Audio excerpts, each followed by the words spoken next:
ప్రభు ఈ మాటలు మన వెనుకట్లో దీవించుగాక. యేసుక్రీస్తు ప్రభు ఆయన చాలా అద్భుతాలు, చాలా సూచక్రియలు, మహత్కార్యాలు ఆయన పరిచర్య ఆరంభంలో ఆయన చేశారు. మత్తయి సువార్త 4వ అధ్యాయం ఆ చివరి వచనాలు మీరు చదివితే ఆయన చేసే అద్భుతాలకు, ఆయన చేసే కార్యాలకు ఎంతో మంది ఆకర్షితులై వేరు ప్రాంతాల నుంచి ఆయన దగ్గరకు వచ్చేవారట. మరి ముఖ్యంగా ఆయన బోధలు వినటానికి యోదయ, సమరయ, గలిలయ నుంచి దెక్కపల్లి, ఒక రకంగా పాలస్తీనా ప్రాంతం అంతా కూడా ఈయన అద్భుతాలను చూడటానికి, దయ్యాలు వెళ్ళగొట్టుకోవడానికి, స్వస్థతలు పొందటానికి, బోధలు వినటానికి పరిగెత్తుకుంటూ ఆయన దగ్గరకు వచ్చారు. అలా వస్తూ ఉన్నప్పుడు ప్రభు ఎన్నో బోధలు చేశారు వారికి. అందులో ఒక బోధ ఈ 5 నుంచి 7 అధ్యాయం, 5వ అధ్యాయం, 6వ అధ్యాయం, 7వ అధ్యాయం. దీన్ని బైబిల్ ఎరిగిన వారు అందరూ ఏమంటారు అంటే కొండ మీద ప్రసంగం అని పిలుచుకుంటారు. చాలా ఏంటి అనంటే famous preaching of Jesus Christ. Yesu ప్రభు బోధించిన వర్తమానాల్లో చాలా అద్భుతమైన వర్తమానం 5, 6, 7 అధ్యాయం కొండ మీద ప్రసంగం. ఇది ధన్యతలతో ప్రారంభించాడు ఆయన. ఎవరు ధన్యులు అని ప్రారంభించి చివరికి ఆయన ఈ 15 నుంచి 27 వచనాలతో ఆయన ముగించాడు. సో ధన్యతలతో ప్రారంభమైన ఆయన బోధ ఆయన దేనితో ముగించాడు అనంటే హెచ్చరికలతో ముగించాడు, వార్నింగ్స్ తో ముగించాడు. కొన్ని సీరియస్ వార్నింగ్స్ ఆయన చెప్పి ఆ కొండ మీద ప్రసంగాన్ని ఆయన ఎండ్ చేశారు. సో ఏంటండి ఈ వార్నింగ్స్ అనంటే ఆయన మొదటగా 15 నుంచి ఇంచుమించు 20 వచనం వరకు కూడాను అబద్ధ బోధకులను గురించి, అబద్ధ బోధను గురించి, ఆ బోధ యొక్క ఫలాన్ని గురించి ఆయన మొదటగా మాట్లాడు. అయితే ఇది చెప్పడానికి మునుపు నేను ఒక మాట చెప్పాలను. చర్చ్ అంటే, సంఘం అంటే, క్రైస్తవ్యం అంటే, భక్తి అంటే వాళ్ళ దృష్టిలో మంచి అట్మాస్ఫియర్, మంచి బిల్డింగ్, మంచి మ్యూజిక్, లేదంటే మంచి ప్రీచింగ్, కనిపించి వినిపించి హడావుడిగా ఉండే, ఎక్సైట్మెంట్ గా ఉండే బయట మనం చూస్తూ ఉన్నాం. కొంతమందికి క్రైస్తవ్యం అంటే, భక్తి అంటే వాళ్ళకి గుర్తొచ్చేది ఏంటి అంటే భాషలు, అద్భుతాలు, స్వస్థతలు, వరాలు. యేసు ప్రభును వెంబడించడం అంటే వారికి అర్థమైంది ఏంటి అనంటే ఇది చేయటం, అది చేయటం, ఇది ఇవ్వటం, అది ఇవ్వటం, ఎక్కడికి వెళ్ళటం, అక్కడికి ఈ మీటింగ్లకి వెళ్ళటం, ఆ మీటింగ్లకి వెళ్ళటం. నేను ఎందుకు ఈ మాటలన్నీ చెప్తున్నానో కొంచెం ముందుకు వెళ్తే మనకు అర్థం. 15వ వచనంలో యేసు ప్రభు ఈ 3 అధ్యాయాల్లో బోధించాల్సిన బోధ అంతా బోధించేసి శాస్త్రులు, పరిసయ్యుల ప్రస్తావన ఒకసారి ఆయన ప్రస్తావిస్తారు. ఆయన ఏమన్నాడు అనంటే మీ నీతి శాస్త్రుల నీతి కంటేనూ పరిసయ్యుల నీతి కంటేనూ అధికము కాని యెడల మీరు పరలోక రాజ్యంలో ఒక్కసారి అన్నాడు ఆ మాట. బట్ ఇక్కడ ఎవరు లేరు అనంటే శాస్త్రులు, పరిసయ్యులు నిజానికి బోధలో ఇంకెక్కడ లేరు. బట్ చివరికి వచ్చేసరికి ఆయన ఏమంటాడు అనంటే ఇలా అంటున్నాడు, అబద్ధ ప్రవక్తలను గురించి జాగ్రత్త పడుడు. ఎందుకు? వాళ్ళంట గొర్రె చర్మమును వేసుకొని మీ వద్దకు ఒత్తురు కానీ లోపల వారు క్రూరమైన తోడేలు. అంటే they are invisible danger, not visible danger. కనిపించే శత్రువు అనుకోండి, ఏం చేయగలం? కనిపించే ప్రమాదం అనుకోండి, ఎదురుగా లారీ హార్న్ కొట్టుకొని వస్తున్నారు, అరుచుకుంటూ వాడి మీదకి వస్తుంది, తప్పించుకోవడానికి అవకాశం ఉంది. పక్కకు తప్పుకోవడానికో పరిగెత్తడానికి అవకాశం. కరోనా ఉన్నవాడి చేతిలో దగ్గరకు వచ్చి ఏమన్నా బాగున్నావా అని ప్రేమగా మీ భుజం మీద తట్టి చేతులు కలిపి షేక్ హ్యాండ్ ఇచ్చి వెళ్ళిపోయాడు అనుకోండి, ఏంటి పరిస్థితి? యేసుప్రభు ఇండైరెక్ట్ గా ఏం చెప్తున్నాడు అనంటే తప్పుడు బోధలు ఎలాంటివి అనంటే కనిపించేవి కాదు. అబద్ధ బోధకులు, అబద్ధ ప్రవక్తలు ఎలాంటి వారు అనంటే దే ఆర్ ఇన్విజిబుల్ డేంజర్. వారు చూడటానికి ఏమో గొర్రెల్లాగా ఉంటారు, వేసుకున్న చర్మం ఏమో గొర్రెల వేషం, కానీ లోపల వారు ఎవరు అనంటే క్రూరమైన తోడేళ్ళు. మీరే అంటున్నారండి కనిపించిన శత్రువు, కనిపించిన ప్రమాదం. కనిపించిన ప్రమాదం మాకెలా తెలుస్తుంది?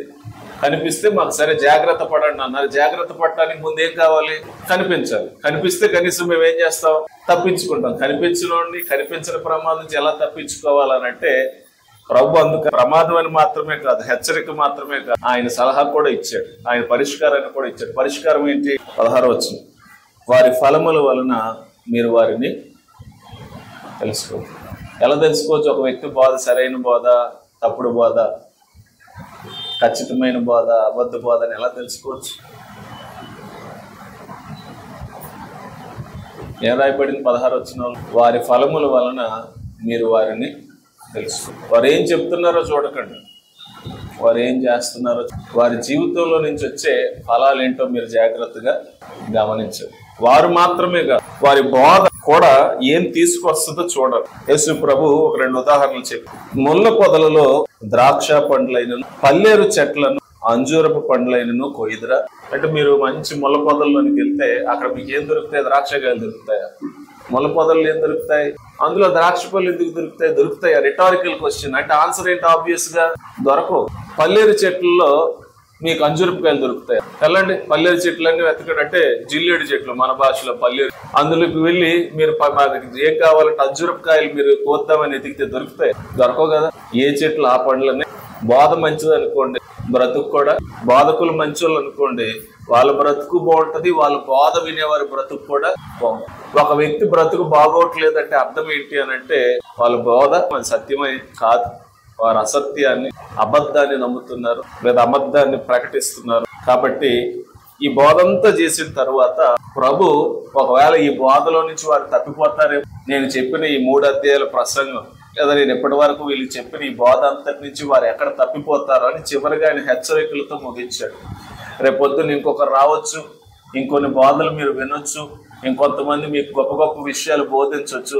జాగ్రత్తగా వినండి. ఎప్పుడు బోధ అనేది గొప్పదా తక్కువ అనేది అసలు కానే కాదు. చాలా మంది ప్రసంగం చేసినప్పుడు వచ్చి చాలా అద్భుతంగా ప్రసంగం చేశారనంటే ప్రసంగంలో అద్భుతంగా చేయటం, సింపుల్ గా చేయడం అనే ఉంటుంది. మేబీ మీకు అద్భుతంగా అనిపించవచ్చు, మీకు మంచిగా అనిపిస్తే గొప్పగా అనిపిస్తుంది, కొన్నిసార్లు అనిపించకపోవచ్చు. It doesn't matter. అది అసలు విషయమే కాదు. విషయం ఏంటి అని అంటే బోధలో ఏముండాలి అని అంటే సత్యం చెప్పామా లేదా, దేవుని చిత్తాన్ని చెప్పామా లేదా, దేవుని మాటలు చెప్పామా లేదా అనేది ఇంపార్టెంట్. అది ఎంత గొప్పగా చెప్పామా, ఎంత సింపుల్ గా చెప్పామా అనేది అది సెకండరీ. అసలు అది విషయమే కాదు.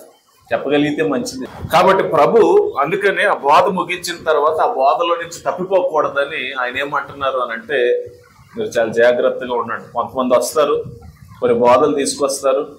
ఆ బోధలు ఎలా ఉంటాయి అని అంటే ఆకర్షణీయంగా ఉండొచ్చు, అందంగా ఉండొచ్చు, కానీ మీరు తోడేల చేతిలో పడతారు. చాలా జాగ్రత్తగా ఉండండి అని చెప్పి ఆయన మరి ఎలా గుర్తుపట్టడం ఏది మంచిదో ఏది చెడ్డదో అని అంటే సింపుల్ గా కామన్ పీపుల్ తో మాట్లాడుతున్నారు. వాళ్ళ చేతిలో వాక్యం కూడా లేదు. అలాంటి ప్రజలతో ఆయన మాట్లాడుతూ ఒక సింపుల్ సొల్యూషన్ ఇచ్చాడు. ఆయన సింపుల్ సొల్యూషన్ ఏంటి అని అంటే ఒకవేళ మీరు వినే బోధ మంచిదైతే, మీరు స్వీకరిస్తున్న మీరు అంగీకరించిన బోధ మంచిదైతే అందులో నుంచి రావాల్సిన ఫలాలు కూడా అలాగనే మంచి చెట్టు మంచి ఫలములను ఫలించు, పనికిమాలిన చెట్టు కాని ఫలములను ఫలించు.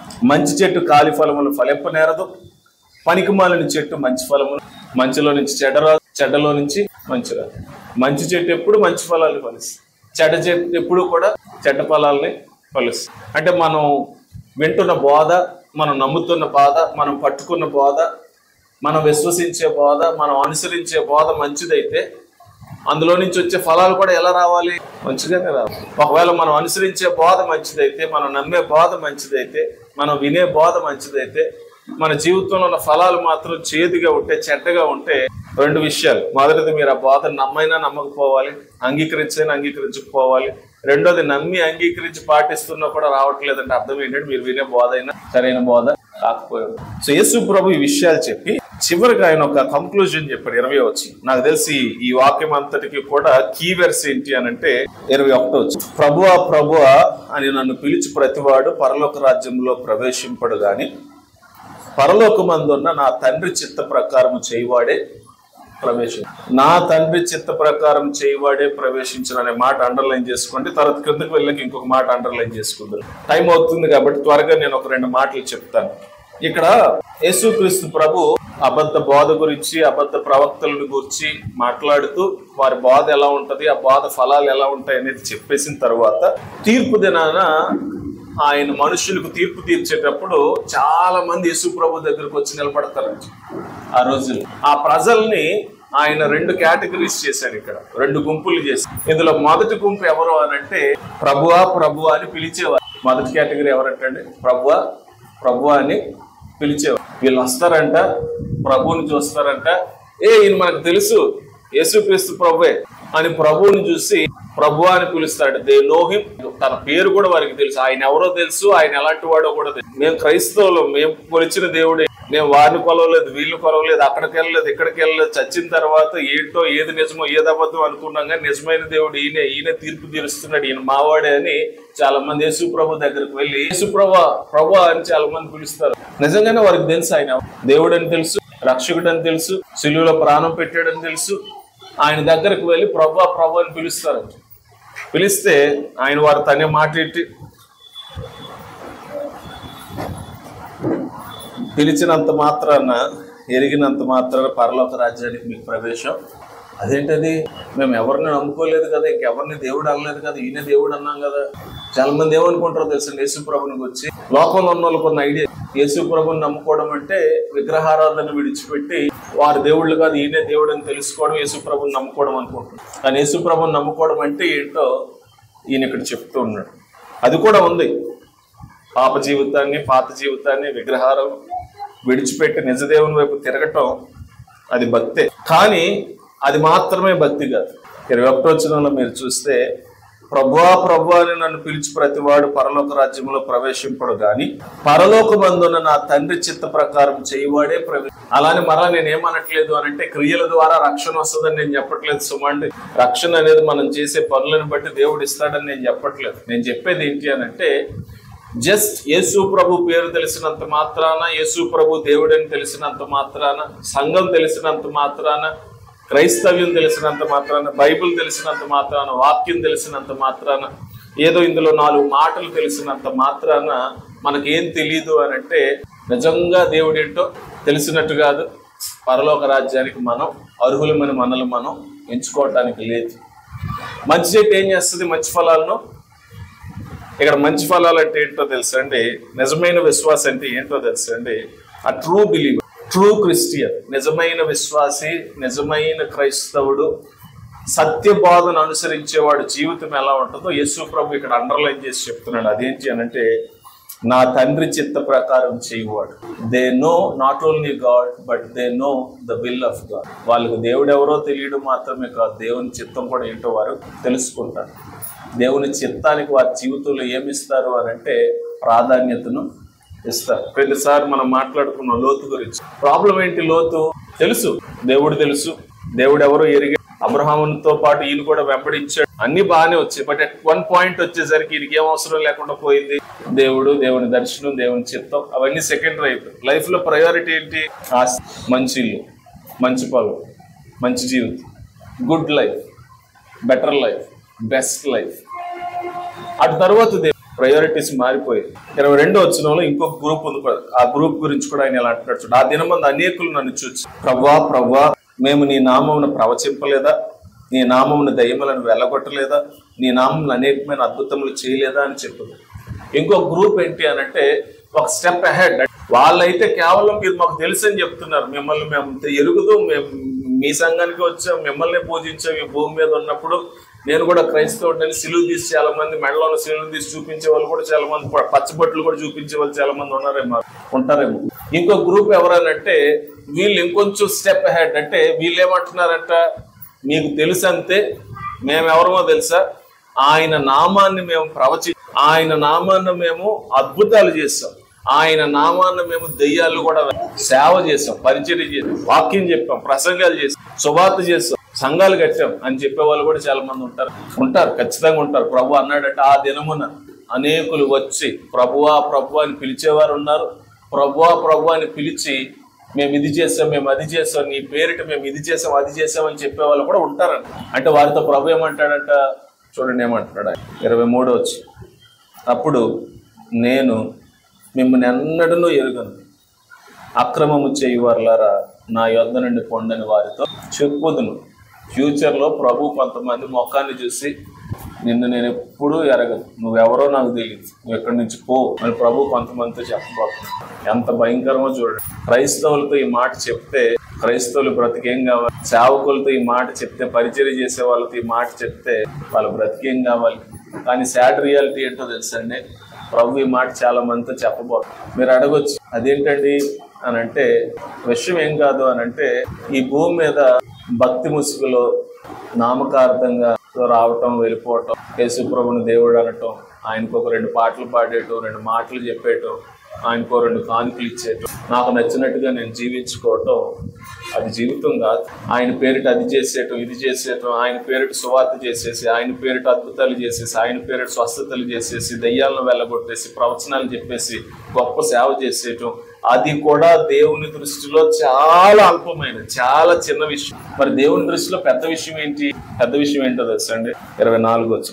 కాబట్టి కంక్లూజన్ ఏంటి అనంటే, దేవుడి కొలత ఏంటి అనంటే, ఈయన మాటలు విని వాటి చొప్పున చేయు ప్రతివాడు బండ మీద తన ఇల్లు కట్టుకొనిన బుద్ధిమంతుని పోలి. నాకు ఇంపార్టెన్స్ ఏంటి అనంటే, నాకు ప్రయారిటీ ఏంటంటే, నా కొలత ఏంటి అనంటే, నేను కొలిచేది ఏంటి అనంటే, నా చిత్తానికి నీ జీవితంలో నీవు ఇచ్చే ప్రాధాన్యతే నా కొలమ. That is my measurement. ఆ కొలతతో నేను కొలుస్తాను, ఆ త్రాసుతో నేను కొలుస్తాను. ప్రభు అని పిలిచావా, యేసు అని పిలిచావా, 1000 స్తుతులు చెల్లించావా, 1,00,000 స్తుతులు చెల్లించావా, స్తుతి కోటి రాసావా, పాటలు అద్భుతంగా రాసావా, పాటలు అద్భుతంగా పాడావా, మ్యూజిక్ అద్భుతంగా వాయించావా, గొప్ప సువార్త, గొప్ప ప్రసంగాలు చేశామా, గొప్ప అద్భుతాల కార్యాలు చేశామా, వీటితో ఆయన ఏం చేయడో తెలుసా అండి? ఆయన ఒకరోజు ఆయన ముందు నిలవబడితే ఆయన కొలవడు. ఆయన కొలిచేది ఏంటో తెలుసా అండి? నా చిత్తం మీకు ఎంత తెలుసు, నా చిత్తానికి, నా ఇష్టానికి మీరు ఇచ్చిన ప్రాధాన్యత ఏంటి? ఈయన మాటలు విని దాని ప్రకారం చేయు ప్రతివాడు బండ మీద తన ఇల్లు కట్టుకొనిన బుద్ధిమంతుని పోలి. ఈయన మాట విని దాని చప్పున చేయని ప్రతివాడు ఇసుక మీద ఇల్లు కట్టుకొని బుద్ధిహీనుని పోలి. అందరూ కట్టుకుంటున్నారు ఇల్లు, అది కొంతమంది బండ మీద కట్టుకుంటున్నారు. ఆయన చిత్తం పైన వాళ్ళు బ్రతుకులు కట్టుకుంటున్నారు, కొంతమంది ఇసుక మీద కట్టుకుంటున్నారు. మన జీవితంలో యేసు ప్రభుని నమ్ముకొని, యేసు ప్రభుని అంగీకరించిన తర్వాత మన ప్రాధాన్యత లైఫ్ లో ఏం కావాలో తెలుసా? మన పరుగు, ప్రయాస, మన వెతుకులాట ఏం కావాలి అని అంటే దేవుని. ఆయన దేవునిగా తెలుసుకున్నాను, మంచి. ఒకప్పుడు పాపంలో ఉన్న వాడిని రక్షకుడిని తెలుసుకున్నాను, వెరీ గుడ్, గొప్ప సంగతి. బట్ నాకు తెలుసుకున్నాను కాబట్టి ఎలా బ్రతికినా పర్వాలేదంటే మళ్ళీ మనం పప్పులో గాలేసినట్టు మనల్ని మనం మోసం. ఆయన నాకు తెలుసు, ఆయన కొరకు నేను ఇచ్చేస్తున్నాను, వచ్చేస్తున్నాను, నువ్వేం చేసినా సరే మంచిదే. బట్ ఒకటి అన్నింటికన్నా ప్రామినెంట్ ఏంటి అని అంటే ఆయన చిత్తం. చిత్తం అంటే ఏంటంటే ఆయన చిత్తం అంటే బైబిల్ అంతా ఉంది. ఫర్ ఎగ్జాంపుల్, తన కుమారుని యందు విశ్వాసం ఉంచి నిత్య జీవాన్ని పొందటం, తన కుమారుణ్ణి అంగీకరించడం ఆయన. దేవుడు లోకమును ఎంతో ప్రేమించును కాగా ఆయన తన అద్వితీయ కుమారుణ్ణి లోకాన్ని పంపాడు. తన యందు విశ్వాసం ఉంచి వారు నశింపక నిత్య జీవం పొందినట్లు ఆయన్ను అనుగ్రహించి. ఆయన యందు విశ్వాసం ఉంచాలి, ఆయన్ను నమ్మాలి, ఆయన్ని ఎరగాలి, ఆయన ఎవరో తెలుసుకోవాలి. ఇది ఆయన చిత్తం. అందరూ అంతగా మారు మనసు పొందాలని ఆయన ఇచ్చయించుచున్నాడు. మారు మనసు దేవుని చిత్తం. పాపాన్ని విడిచిపెట్టడం, మన మనసును దేవుని వైపు తిప్పుకోవటం ఆయన చిత్తం. తెలిసిన పాపాన్ని విడిచిపెట్టకుండా, తెలిసిన మనసు మార్చుకోకుండా, పాపాన్ని ప్రేమిస్తూ పాపాన్ని పట్టుకొని అప్పుడప్పుడు ప్రభువా మీకు స్తోత్రం, ప్రభువా మీకు వందనాలు, ప్రభువా నన్ను పరలోకానికి తీసుకెళ్ళిపోండి, నా పాపాలు క్షమించండి, నా కుటుంబాన్ని జాగ్రత్తగా కాపాడండి, అందరూ అంతటా మారు మనసు పొందాలనేది దేవుని చిత్తం. మీరు పరిశుద్ధులు ఒకటే దేవుని చిత్తం. మీరు జారత్వానికి దూరంగా ఉండుటయే దేవుని చిత్తం. తన ఘటమును ఎట్లు కాపాడుకొనుట ఎరుగుటయే దేవుని చిత్తం. అపవిత్రంగా, అనైతికంగా జీవితాన్ని జీవిస్తూ అపవిత్రతలో బ్రతుకుతూ ఈ ఘటాన్ని దేవుని మహిమ కొరకు కాకుండా అనవసరంగా ఈ ఘటాన్ని పాడు చేసుకొని ఏదోలా బ్రతికేసి పర్వాలేదు నాకు దేవుడు తెలుసు, నాకు యేసుక్రీస్తు తెలుసు అనే ముసుగులో పాపంలో కొనసాగిపోవటం కాదు. నేను చెప్పుకుంటూ పోతే చాలా ఉన్నాయి. మన పత్రికలన్నీ చదివితే, పాత నిబంధన, క్రొత్త నిబంధన చదివితే సంఘాలకి పత్రికలు ఏం రాశారు? ఈ పత్రికల్లో ఉన్న బాధ అంతా ఏంటి అని అంటే దేవుడు ఏం కోరుకుంటాడు, దేవుడు ఏం ఆశిస్తూ ఉన్నాడు, అది ఎరగాలి, తెలుసుకోవాలి. ఒక విశ్వాసిగా ప్రతిరోజు నా ప్రయాస ఏం కావాలి అని అంటే, అఫ్ కోర్స్ ఒకేసారి మన జీవితంలో దేవుని చిత్తాన్ని అంతటినీ ఎరిగేసి చేసేస్తామని కాదు, కానీ క్రిస్టియన్ లైఫ్ అంటే ఏంటి అని అంటే ఎరగటం, ఎరిగిన దానికి విధేయత చూపడానికి ప్రయత్నం చేసి 100% చేస్తామని కూడా నేను చెప్పట్లేదు. నేనేం మాట్లాడలేదంటే 100% మనం దేవుని చిత్తాన్ని భూమి మీద ఉన్నప్పుడు చేస్తామని కూడా నేను చెప్పట్లేదు, చేయలేము. మానవులుగా మనం 100% చేయాలి. ఒక యేసుక్రీస్తు ప్రభువే దేవుని చిత్తాన్ని 100% నెరవేరు. మేబీ కొంతమంది 20, కొంతమంది 30, కొంతమంది 50, కొంతమంది 70. సిలువ మీద దొంగ ఉన్నాడు, ఏం చేశాడు? మారు మనసు పొందాడు. దేవుని చిత్తంలో ఆయన చేయగలిగింది ఏంటి? Repented of his sin. మనం ఈ శిక్షణ పొందడానికి అర్హులమే, కానీ ఆయన ఈ శిక్షణ పొందడానికి అర్హుడు కాడు. ఈ రిపెంటెడ్ ఆఫ్ హిస్ సిన్స్. దేవుని చిత్తాన్ని తన జీవితంలో తను చేయగలిగిన దేవుని చిత్తాన్ని తను నెరవేరు. That is the fruit of true repentance, true fry. నిజమైన విశ్వాసానికి, నిజమైన మారు మనసుకి ఏముంటది అంటే దేవుని చిత్తాన్ని చేయటం అనేది మంచి ఫలం. అది అందుకని యోహాను కూడా ఏమంటాడంటే, మీరు మారు మనస్సుకు తగిన ఫలాలను ఫలించండి. మారు మనసు, నిజమైన విశ్వాసానికి, నిజమైన మారు మనసుకి, నిజమైన భక్తికి ఫలం ఏంటి అని అంటే దేవుని చిత్తాన్ని చేయటమే నిజమైన ఫలం.